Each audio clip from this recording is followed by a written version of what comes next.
So it is for those who store up treasures for themselves, but are not rich toward God.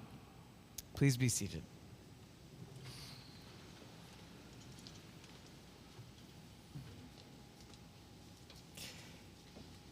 Gandalf does not use the word fool lightly.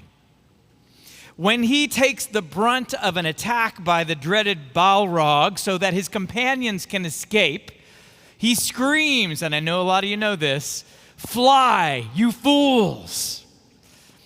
When a curious hobbit grabs the hold of an orb that happens to be a portal to evil incarnate, Gandalf calls out his family name when he cries, "Fool of a Took!" Kind of like when your mother used your full name when you were in a lot of trouble.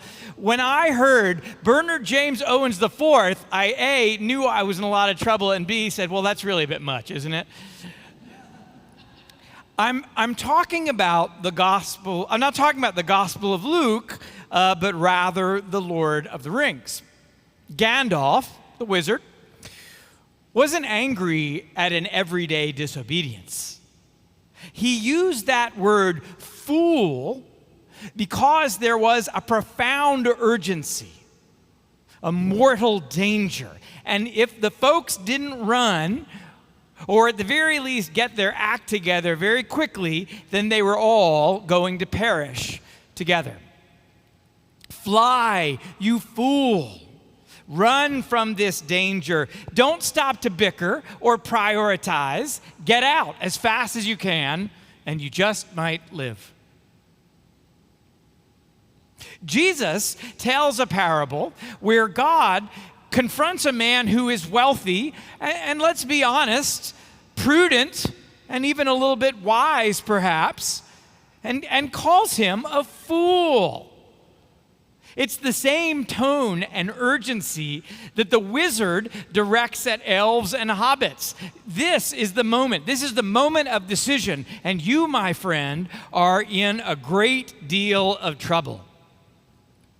Now, in the realm of parables and teachings from Jesus, all of this starts in the usual way. Someone in the crowd raises their hand and asks for a little bit of conventional wisdom.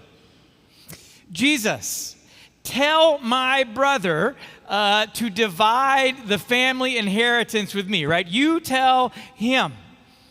Now, there are two ways to read this. One is that he saw Jesus maybe as a tribal chief or even a paragon of holiness and fairness who might have just had enough sway to help him get his cut.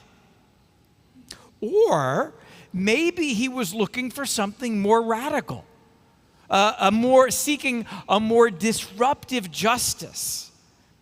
Perhaps the other brother was an older brother and therefore got all of the inheritance, which was customary at the time. So this may not have just been about justice, but about equity as well. To this call for fairness or even disruptive justice, Jesus kind of surprises us by saying, nope, not getting involved in that one. Be on your guard, he says instead, against all kinds of greed. For one's life does not consist of the abundance of possessions. We might put all of this together and say, fairness is good, justice and equity are better, but the highest value is living a life where our need for things isn't what drives us at all. Greed threatens the foundations of everything that is good in the world. Greed is subtle and seductive. It comes in every shape and size, and it wears amazing camouflage. There's jealousy and keeping up with the Joneses. There's anxiety about never having enough that leads to always wanting more. And then there's plain old avarice, which used to be impolite, but now seems to be an evidence of virility and even in a spectacular heresy, a sign of God's favor. Watch out, Jesus says. Be on your guard against all kinds of greed. Greed is a dragon that doesn't care if we're liberal or conservative. It doesn't care what religion we are. It doesn't care how educated or skilled we are. It wants to paint us into this corner where we believe that we have been given the short end of the stick and that we need and deserve a little bit more. And sometimes we do need more. Sometimes we really don't have enough. Sometimes our neighbor really does not have enough. But we must always be on our guard because greed can use it all. Our overabundance, our fear, our anxiety, even our not enoughness to warp our hearts and turn us inward, away from the good and beautiful world that God has created for the dignity and enjoyment of all. In the parable of the barns, the man Jesus describes is actually, when we think about it, a prudent and intelligent man. The barns he already has, his fields are producing abundantly. And he looks out and he looks at his barns. They're too small. They're a little bit shabby. They're last year's paint color. And he says, look, this has to go. I'm going to take these down and I'm going to build brand new ones. It's a capital investment that gives him a little bit of peace and security. And who among us in the same situation with the same resources might not have done the exact same thing? And before we besmirch those barns, let's appreciate them for a moment. Barns are agriculture, the civilization. They're what allow a community to survive and grow and subsidize the lean years with the fat ones. Barns are savings and wealth. They're what allow us to build roads and cathedrals and have season tickets at the symphony. Barns are a sign of human ingenuity that allows wealth to grow. But the question becomes, where on the spectrum of individual wealth and community prosperity are we? As individuals, as a culture, what is driving us? What is shaping our values? And in raising up these brand new barns and then sitting back and saying, self, we did great, in creating a life of comfort and ease, this man has given his heart to the things of this world and completely forgotten about the abundance of spirit.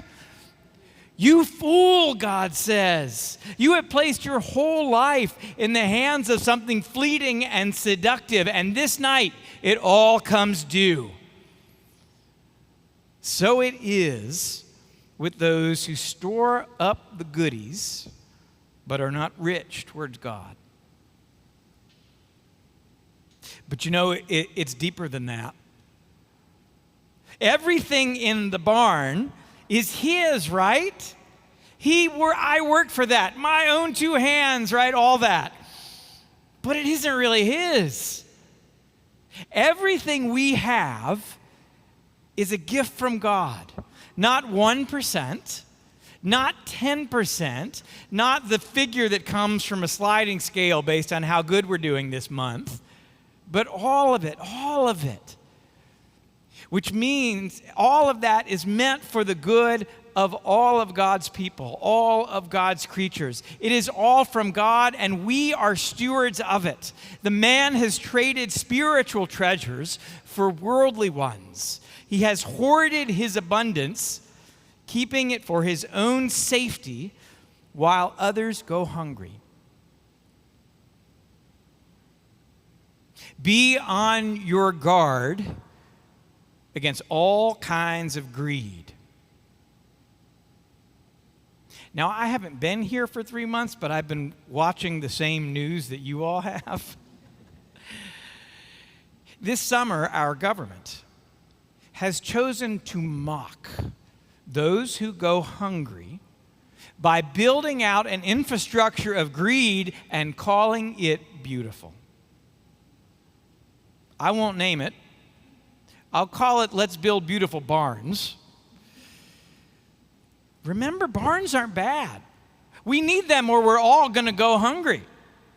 But we have now chosen to build barns that place the fruit of God's abundance out of the reach of the most needy, casting millions off of health care, drying up food subsidies. Why?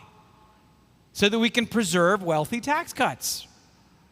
And if that wasn't bad enough, we will be impoverishing our nation for decades, because unlike proper barns, which requires geometry that, lines up,